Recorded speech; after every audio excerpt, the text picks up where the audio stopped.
Hello everyone, good afternoon and welcome to Savvy Central Radio. Each week we host new individuals and business owners to share their expertise, dreams, and lessons learned in their field of business. Our guest today for this live broadcast is Janet Roper of Talk2theAnimals. Janet is an animal advocate and internationally known animal communicator, author and host of the popular Talk to the Animals radio show. Roper has appeared as a celebrity gift mark of the American Music Awards and has been featured in numerous news articles, magazines, and as a guest on various radio shows. As a speaker and author, Janet's popular ebook, Listen to the Animals Will Talk, is available to download on her website at www.talk2theanimals.com. She is cheerfully owned and managed by 3 cats, 2 dogs, and 1 best horse. Hi, Janet. Thank you for coming to Savvy Central today. How are you? I am well, Christina, and it's a delight to be here. Thank you so much for inviting me. Well, I'm so happy to have you on board. I've heard your wonderful show, Talk to the Animals show, and it's great because I don't think people realize a lot of times that you can communicate with your animals. I had a very close relationship with my first dog, Rexy, that I grew up with. He followed me around everywhere. Wherever I was, there was Rexy, and we really understood each other very well, and that is true of all animals. You can have a respect and understanding and relationship with them. Oh, positively. And what I think is just so delightful is, you hear people talking about we're in a new world paradigm now. There are new energies going on. And that is indeed true. And the animals literally are doing the happy dance because we humans are starting to, get on the bandwagon that, hey, yeah, we can connect with other species. And, in the past we've called that, a gut feeling or maybe a hunch or maybe a coincidence, but it's an actual form of communication that we all can do. Mm-hmm. And what's interesting is that communication, we've all heard, is 80% nonverbal. And so we forget that. So animals are nonverbal and they can communicate. Absolutely. Absolutely. I double dog dare anyone who is living with a cat or a dog, and when they give you that look, you know that they want their treat or their food now, not 5 minutes from now, but they want it now. Yes, most definitely. And I'd love to hear your fascinating story on how this all came about for you. How did you become an animal communicator? How did this all wrap up for you? Well, the way I got led into this was by a dog. And at the time, I was teaching music in my home. I taught violin, piano, and I had probably about 70 kids and parents coming in per week, So I had just had to put down one of my dogs, and I'm a 2-dog kind of gal, so I knew I needed another one. So I needed one that would get along with lots of activity with cats and with my other dog, really an easygoing kind of guy. So I went out to the Humane Society, and I saw this wonderful dog as I walked in. He was just so big and so fat and just had the happiest grin on his face. And he had this beautifully plumed tail, and attached to this tail was a little puppy that he was literally dragging around the floor, and they were both just going for the ride of their lives. They loved it. And, this was before I was really conscious of using my intuition, and I'm going, well, that's the dog for me. And so I asked all the proper questions, one of them being, does he keep his kennel clean? And they said, why, yes, he keeps his kennel clean. And his name was Tundra at the time, and he was probably about 10 pounds overweight.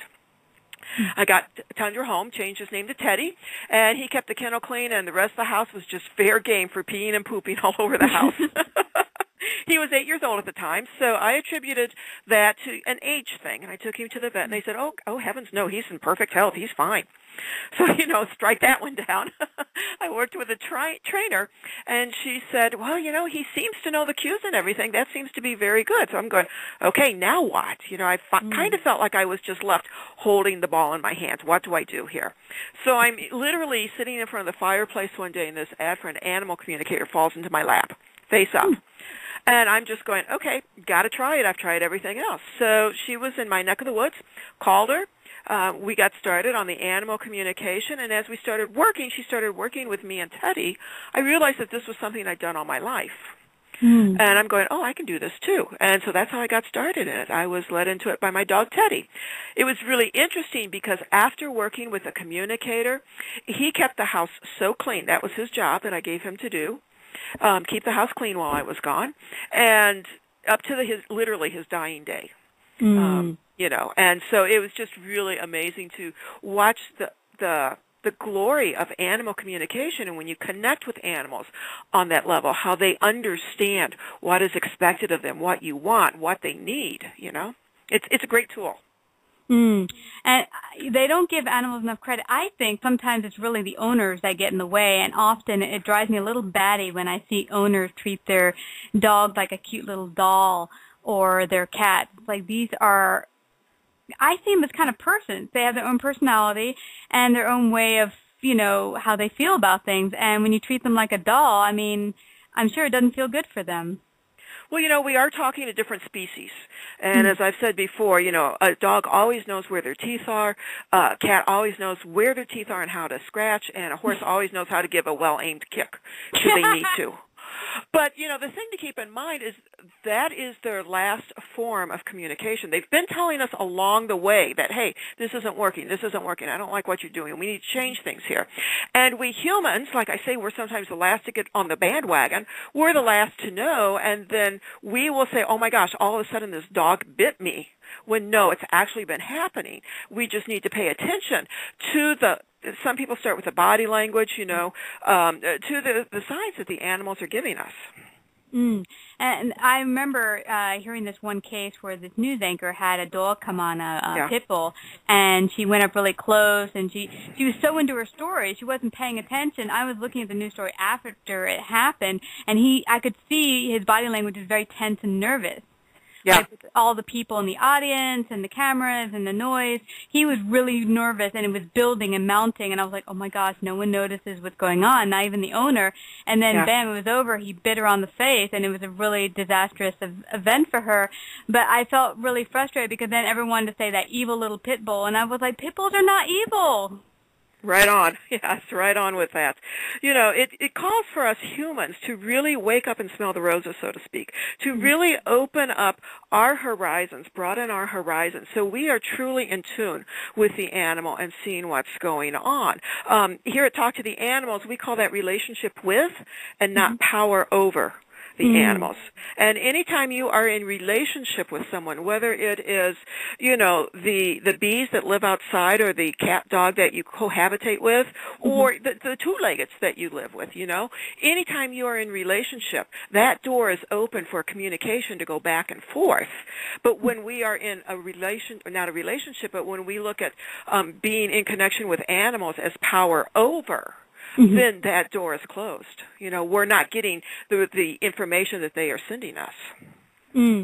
That's a good point. I remember many years back. Now, I'm not a big super fan of insects of any sort, but I was living in the Caribbean, and I had quite a few that like to come visit all the time, and big water bugs and these little worm thingies that like to come to the bathroom area. But I remember, this is like not working for me as far as them being in that area. So I put them and said, hey guys, you can hang out in this part of the house, but in my bathroom where I'm trying to get ready and whatever, I don't want you pooping and being in here. Y'all need to vacate because I'm going to clean this tomorrow. And I put out the intention. And, people would think I'm crazy because these are insects, no less, not even animals. How could they possibly understand you? But I see that we're in relationship with everything on this planet, and we're all connected. So just by putting out the intention, the next morning I woke up, there was like literally not a line, but like a whole bunch of worms and different types of insects making their way towards the door outside the bathroom, walking in the direction towards going outside. And I was like, wow, they got my picture, and they're moving. They're like, okay, we got your picture. We're moving to the other room, okay? I love hearing hearing stories like that. That is so great. And you bring up an important thing, the intention. The intention behind it is for a win-win situation for the human and for the animal, the insect, okay? And when it's brought forward from that, it's kind of like negotiations, whenever that's brought forward from that perspective, the animals are going, oh, yeah, we need to, pay attention here because she's going to be cleaning here. Yeah, we don't want to be caught in that. It's really interesting because a couple of years ago I sold my house right before an open house was going on. I remember, doing that last check through, make sure all the cats, I've got 3 cats, make sure that, they were in their proper place, make sure that the dogs had their leashes and they were with me in the car. And just as I'm going through that last check through, before I leave, there was literally this puddle of ants. It was probably about 12 inches circumference, and I'm going, where the heck did you guys come from? And so, I was talking to them, and I said, I'm sorry, I need to sweep you up. I will sweep you up as gently as I can. I will put you outside, but I really need you not to come back, okay? And they were very understanding. I mean, it was amazing that I was as gentle as I could, sweep them up with a soft brush, took them outside, placed them outside, and instead of, just dumping them or anything, it was like putting the little canister there and just letting them kind of march off, so to speak. But after I asked them not to come back, they did not come back into the house. Yeah, it's and fascinating. I've seen it over and over again. And first I was a little perplexed when I saw that the insects actually followed my intention because I thought they're not animals, they're insects. But they are animals. They're still living, Well, yeah, and the way I look at it is that they are sentient beings. Yeah. And to me that includes, the trees that are outside and the flowers that are going to be blooming hopefully here in Minnesota in the near future. And, I'm really holding out the hopes of spring in the near future here. Yes, I understand. It's all sentient beings, and because we are a sentient being, we are part of that universe. We're not above the others. We are a part of it. Yeah, and that's become kind of fused people's idea that, we are the most supreme being on this planet, therefore we can do with it as we want and with all the other living things. But what we don't realize is that it's a ripple effect, that it comes back and harms us when we harm other living beings. Right. And, I think we can look at that now with hindsight and say, hey, how's that been working for us humans? Yeah, not so well. Not very well at all. And I used to have some neighbors look at me, especially for big water bugs. And when I was living in the Caribbean, I used to take them outside like you did with the ants and just place them outside and say, guys, no, don't come here. And they said, they're going to just come back to one of our houses. And I said, well, then just tell them the same thing I did. I love that. They're like, all right, I was like the crazy lady with cats. But, so many people look at it and will call us as crazy. And believe me, I have been in networking events where I say, hi, my name is Janet Roper. My business is Talk to the Animals, and I talk to the animals just like Dr. Doolittle. And I can clear out a room in 3 seconds flat. It's really fun to watch that. Well, as a kid, I used to love that book, and I used to think, wow, wouldn't it be cool if I can talk to all the animals? And you can.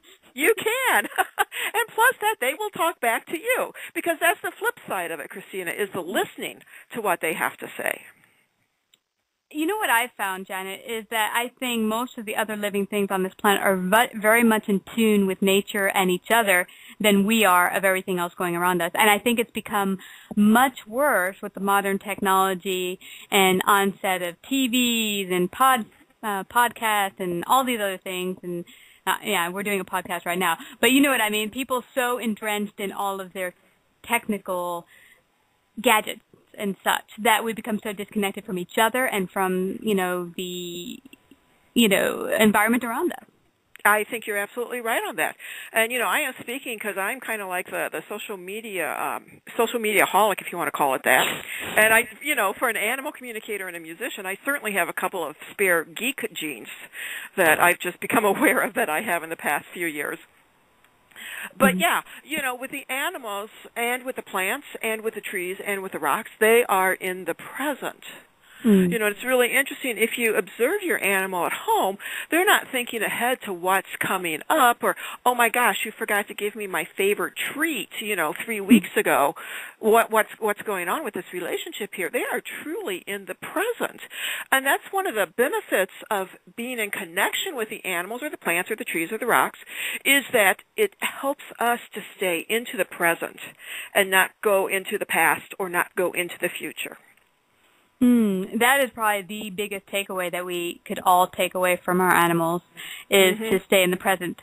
Because for me, one of the few times in my life that I've never been more present than ever before actually was flying an airplane. Because there's so many things that can go wrong, and being a new student at the time, so many new stimulus at the same time that feels foreign to your body, in 3 dimensions, floating around and whatever, that I never felt more aware of all my bodily sensations, of what's going on around me, and I felt pure joy. And I thought, wow, wouldn't this be cool to be in this state 24/7? Yeah. Yeah. Well, and it's really interesting that you talk about the sensations through your body, because even though my business is called Talk to the Animals, and I do talk to the animals, as everyone can, the information comes to us in different ways, either through words or through pictures, through physical sensations, through emotional feelings. So it's the communication of how we receive that information, through our body. Usually it's through our senses. Yeah, it's totally fascinating. And what would you say at this point? I would assume it's your business, Talk to the Animals, but what would you say is your greatest passion and why that propels you forward in your life? I love what I do. And I don't know if that really answers your question, but I love connecting with the animals, hearing their wisdom, first of all. Second of all, helping people understand what their animal is thinking about, what their animal wants to tell them, and deepening that relationship. So for me, it's all about communication. It's about relationship. And I like the point you just made about wisdom. I've heard adults say, oh, well, my 5-year-old doesn't have the wisdom I have, or, my dog couldn't possibly have the wisdom I have, or whatever. And that's not true. Wisdom can come from so many different places, including your little baby who can't even speak yet, if you're open to it. Right. Excuse me. I got so excited there. And I think that behooves us to really open up to the invitation of getting that wisdom in the way that it comes to us, not in the way that we expect to receive it or in the way that we give it out, but the way that it comes to us as a present. Yeah, most definitely. I'm going to have a guest at the end of the month that you might have seen on my schedule, Jeff and his bird, Eagle, Freedom. Yeah. And he's totally awesome story, but what I love is I just saw a lecture on his where he went to a hospital, Johns Hopkins Hospital, to speak to patients and doctors and give a little presentation. And one of the first questions that someone asked is, so is he smart? Like, can he think at all? I mean, is he intelligent? And he said, wow, yeah, he's very intelligent. And then he gave a story, like he said that, there was a time where he would miss a day or two that he was scheduled to show up at the conservatory and didn't. And the next time he came, the bird would give him his back and would shun him and, be a little angry. And he said to the, person helping out there, like, what do I do? He's angry at me. And she said, well, why don't you? The next time you're not going to make it on time, tell him when you're coming. Give him, say, in 3 days or 2 nights, I'll be here or whatever. And he said, I just told her the date. I said, I'll be back in 3 days. And I didn't know if it would make a difference or not, but 3 days later I came and she was happy and whatever, and it's like she expected me. But now I just make a point of doing that. And if sometimes what I do also when I'm not there is I will visually send a message to her in my head. I'll say, I'm thinking of you, Freedom, and blah, blah, blah. And then I'll, and I'll feel that she's getting that connection in that message. That is just so awesome. I love hearing stories like that. The connection, the relationship between animals and the people, and how we people are learning to connect with the animals as they can receive the information. It's just flabbergasting in a way for me to hear information like that. I love it. And I think learning to communicate like this more deeply and spiritually will not only help communicate with our animals, but with each other as human beings. Because one of my closest relationships is with a guy, the love of my life, Brian, and there are times where I'm halfway across the room and I'll feel like he has something to say to me. I'll walk across the room and go, to where he is by the computer, say, yes, what did you need? He's like, I was just forming a thought in my head to ask you a question. I didn't even have the words yet. That is just terrific. Again, yes, it does deepen the relationship between the humans, too. We can only, in my opinion, we can only learn and better ourselves as human beings as we are in relationship with others and not in power over others. And one of the things that I've actually learned as an animal communicator, which I really didn't expect and which really surprised me, I mean, I thought, first of all, yay, I'm going to be connecting with the animals. This is really cool. And then I learned, yay, I'm connecting with the animals and their people. This is really cool, too. But one of the things that I've learned is I've learned how to connect with myself on a deeper level. And so one of the things that I do as a communicator is if I'm having issues connecting with an animal, I just immediately go, okay, what's standing between me and talking with this animal? And then I'm looking at what the block is, looking at it objectively, removing it, if I can, if not, seeking help to help me remove that. Wow, I love that. That is so deep and good, because I know for myself, the past year and a half, I've been working on my own business at home alone a lot. And some people have a great fear of being by themselves because you have to really communicate with yourself and pay attention to yourself. And it's been such an amazing experience to get deeper within myself and realize things I didn't even know about myself when I was going 300 miles an hour, working in a corporate job, not paying attention to my inner spirit, not paying attention to what's going on inside of me. And so I could totally see what you mean, that by, hanging out, learning to be more present, communicating with your animals, you can better communicate with yourself. Absolutely. Awesome. Definitely one of the bonuses, let me tell you. Except when you get to that part, Christina, where it's like, oh my gosh, I didn't realize I was doing this. How could I do that? And then it's like you accept it as an observation, not as a judgment. Because when you start judging that, that's when you get in trouble. When you accept it as an observation, then you've got the power or the freedom to change it. Yeah, because what the difference between the two is one is making yourself a victim, and when you're a victim, you're helpless. Yeah. Well, and there's all that shame and guilt and I should have, that are attached to it. And when you're just observing as a matter of being, as a matter of fact, then it's just an observation. Yeah. There's no attachment to it. And then, because the shame and the guilt, as I've seen in my own life, just totally freezes you. You go nowhere, you don't fix anything, and nothing gets better. But if you could observe it and say, okay, this is something I shouldn't have done, but it's done, let's just move forward and be careful and not do it. Absolutely. Yeah. So what have you found, Janet, like working with some people, to help them communicate better with their animals? What has been some of the biggest hurdles or struggles you've had to face in getting them to understand how to do that, and how did you overcome it? For me, I think the biggest thing is so many people still look at it as power over. So whenever we're having a communication, yes, I'm getting the information from the animal saying, this is what it's like from my perspective, okay? And it's encouraging the human to use that information and change, usually it's the human, so that you can better your relationship with that animal. And, sometimes people will say, well, I've got this information, and now that I've got it, the animal will change. And it's like, the conversation's about you. It's not necessarily about the animal.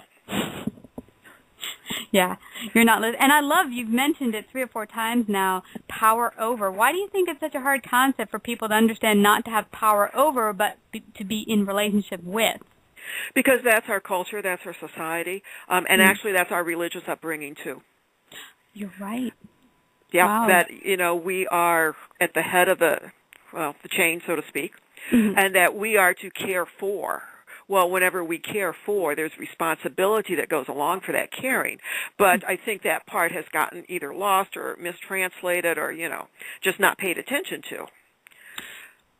Yeah, I think, we were placed here to be, caretakers of the planet and animals, but people have now come to see it as domination over everything. Right. And domination is not caring. Yeah. Right. And it comes from that word, we have dominion over the animals. Now, dominion doesn't mean to dominate, does it, though? I think they come from the same root. I am going to look that up after we get off here, and I will let you know.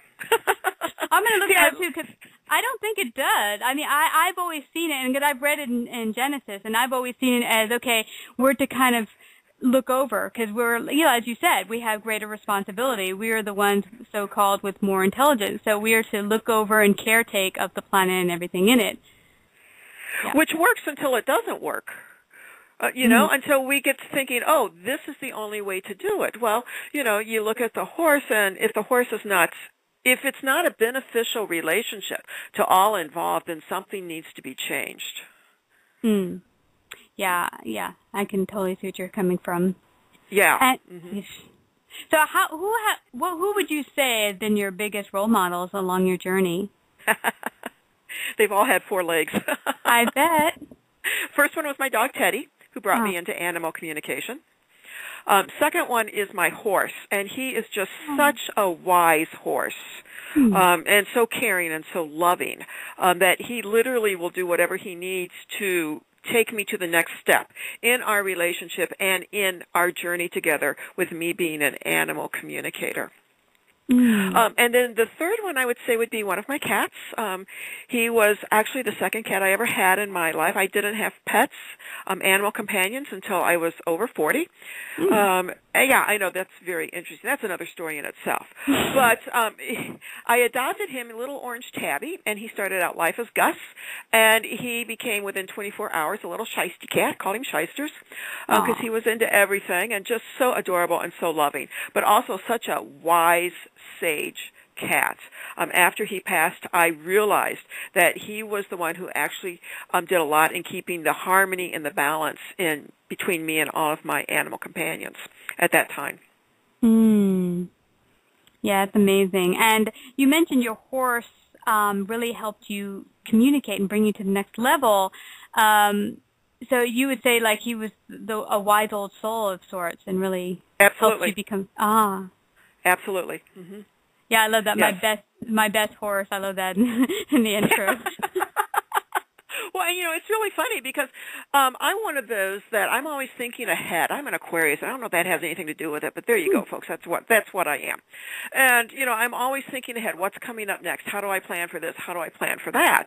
And there's times when I just literally run out to the stable and give him his food and, hey, how you doing today? Here's your treat. I'll see you, in a couple of days kind of thing. And so I went out there one day, and he hates to be wormed, and he's wormed like every 6 weeks. And I was giving him the wormer, and he goes, I'm not taking it right now. And I said, okay, fine. Here's your feed. I'm going to go do some chores. I'll be back. Came back, and he wouldn't take the wormer. And he said, I'm not doing this because you are not inattentive. You are not being attentive to how I am feeling right now. You just want to get through this. And even though you know that I don't like it, that it scares me, he's had it. He's 21 years old, okay? He's had it every 6 weeks of his life and doesn't like it. He said, you still are not paying attention to me, so I am not going to help you by taking this. And as soon as he put it in those words, it was like, oh, hello, Janet, let's get with the program here, kind of thing. Wow, poor guy. He's just like, what do I have to say to get through to you? I know. It is so funny when he does that, because he literally, physically will just shake his head like, oh, my gosh, there she goes again. Yeah. God bless them. Well, when I was a little baby, my parents had gotten a German Shepherd, as I said, Rexy, and when they brought me home from the hospital, because he was there when my mom was pregnant, and he stayed very close to my mom, and when I was born, they put me in the room that was going to be my room and a crib and such, and he guarded the door and wouldn't let anyone come in there to feed me because he was protecting me, but my parents were like, but we got to feed her. You have to let us get past so we can feed her. He adopted you. He adopted me. He's like, no, it's my kid, not yours. No. Oh, that's just lovely.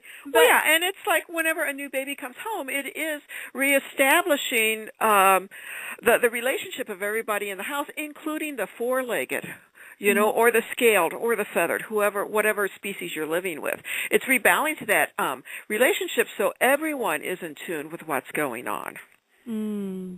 Yeah, that's amazing. And God bless my beautiful Rexy. She's passed on long ago, but when I was 5 years old, I was a bit of a mischief maker. No, I was 2 years old, not even 5. I was 2, and I got into a whole mess of trouble, and we lived in Arlington, Virginia, right off the highway, and one day, the day after New Year's, I decided I was going to take a little walk by myself. So I got out of the gate, and I started walking on the side of the highway, and Rexy walked alongside me on the opposite side, where the side where the closest to the cars and the highway. Mm-hmm. Yep. And just stood guard and to watch that I didn't go into the street. And, a mile up, a police car pulled over and said, "What are you doing out here?" And they pulled, got the dog and me in the car and brought us back home. I don't know how they found us where we belonged, but somehow I ended up back home. My mom said that my dog always protected me and stood by me.